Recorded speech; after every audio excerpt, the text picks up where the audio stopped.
এই ভিডিওতে আমরা পৃথিবীর সবচাইতে ভয়ঙ্কর এবং রহস্যময় জঙ্গলের কথা বলবো।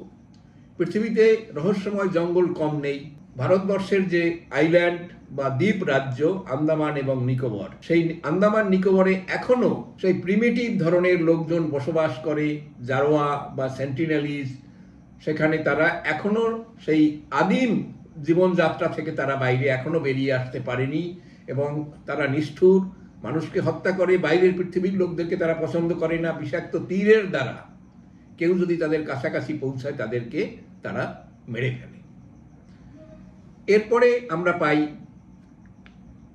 অ্যামাজন, দক্ষিণ আমেরিকার কয়েকটি দেশ জুড়ে বিস্তৃত এই অরণ্য, যেখানে নানান রহস্য, নানান ধরনের প্রাণী, অদ্ভুত ধরনের প্রাণী যা পৃথিবীর অন্য কোনো অঞ্চলে দেখা যায় না। সেখানেও রয়েছে নানান শ্রেণীর আদিবাসী সম্প্রদায়, তারাও এখনো সেই প্রিমিটিভ জীবনযাত্রায় অভ্যস্ত। কিছু কিছু অঞ্চলে মানুষ এখনো পৌঁছাতে পেরেছে, তাদের সাথে সেই আদিবাসীদের সাথে ভাব ভালোবাসা পরিচয় করেছে, কথাবার্তা করেছে। এ নিয়ে নানান ধরনের ডকুমেন্টারি আমরা পাচ্ছি।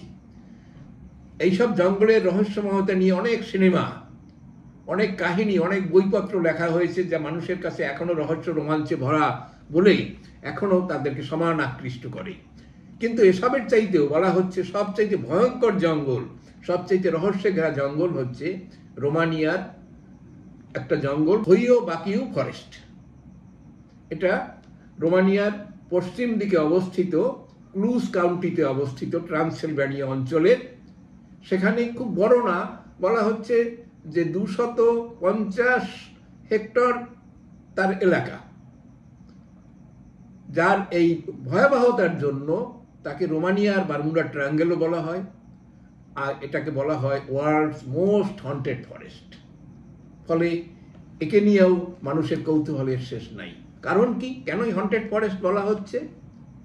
যে এই অঞ্চলে বা এখানে যে সমস্ত গাছপালা, তার ব্যবহার, সেই ফরেস্টের মধ্যে ঢুকলে পরে মানুষের যে পরিবর্তন হয় ইত্যাদি আর কোথাও হয় না। যেমন বলা হচ্ছে যে সেখানের গাছপালাগুলো এমন ধরনের আকৃতি যে সেখানে সূর্যের ছায়া পড়লে তার ভয়ঙ্কর দেখায় সেই ছায়াগুলোকে, গাছগুলোকে। এবং শুধু তাই না, সেই গাছপালাগুলো তাদের শেপের কারণে, অন্য কারণে, যে তারা শাখা প্রশাখা নানানভাবে আচরণ করে, নড়াচড়া করতে থাকে, এমনকি বাতাস ছাড়াও সেগুলো ভয়ানকভাবে দুলতে থাকে বলে সেখানে যারা যেতে পেরেছেন বা গিয়ে ফিরে আসতে পেরেছে তারা বলছেন। তাহলে এটা ছাড়াও দেখা যাচ্ছে আরো অনেক ঘটনা তার সাথে যুক্ত হয়ে আছে। যেমন একটি মেয়ে সেখানে পিকনিকে গিয়েছিল তাদের পরিবারবর্গের সাথে, গিয়ে মেয়েটি হারিয়ে যায় এবং বহু বছর পরে মেয়েটি ফিরে আসে, তাকে ফিরে পাওয়া যায়, কিন্তু দেখা গেছে তার বয়সের কোনো পরিবর্তন ঘটেনি। এই অদ্ভুত ঘটনার সাথে যুক্ত হয়ে আছে আর একটি ঘটনা, যে সেখানে বলা হচ্ছে যে একজন শেপার্ড, একজন মেষ পালক, সে সেখানে মেষ চড়াতে গিয়েছিল, তার সাথে প্রায় 200 মেষ ছিল। কিন্তু সে ফরেস্টের মধ্যে ঢোকার পরে তাকে আর ফেরত পাওয়া যায়নি, সে আর ফেরত আসেনি এবং তার একটি ভেড়ারও খবর আর পাওয়া যায়নি। তো এটাই মানুষকে সবচেয়ে বেশি ভাবিয়েছে। এছাড়া যে ফরেন বডি, ইউএফও বলা হচ্ছে যে এরকম জিনিসও সেখানে দেখা গেছে, যে একজন মিলিটারি টেকনিশিয়ান, ফটোগ্রাফার, তিনি 1968 সালে এই জঙ্গলে প্রবেশ করেছিলেন এবং সেখানে তিনি ইউএফওর ছবি তুলতে পেরেছিলেন। এছাড়াও যেমন আরও কাহিনী রয়েছে, সেগুলোও ভয়াবহ, যেখানে গেলে পরে শ্বাসকষ্ট হয়, মানুষের মধ্যে কি একটা উন্মাদনা আসে এবং মনে হচ্ছে তাকে কেউ ফলো করছে, কেউ তাকে দেখছে, এরকম একটা ফিলিং সেখানে হয়। ফলে স্বভাবত সেটা ভয় জাগ্রত করে। এবং আরও একটা হচ্ছে যে সেখানে কোনো রকমের ইলেকট্রনিক যে ডিভাইস, ইলেকট্রনিক যেসব আমাদের যন্ত্রপাতি আমরা যে সাধারণত ব্যবহার করি, মোবাইল ফোন সহ অন্য অন্য জিনিস, সেটা ওই জঙ্গলের মধ্যে কোনোভাবে কাজ করে না। এছাড়াও অনেকে খানিকটা শ্যাডো ধরনের, ছায়া ধরনের মূর্তি, ছায়া মূর্তি, সেটা পিশাচ, ভূত, যা কিছু হতে পারে, কিন্তু বলা হচ্ছে তাও অনেকে দেখতে পেয়েছে।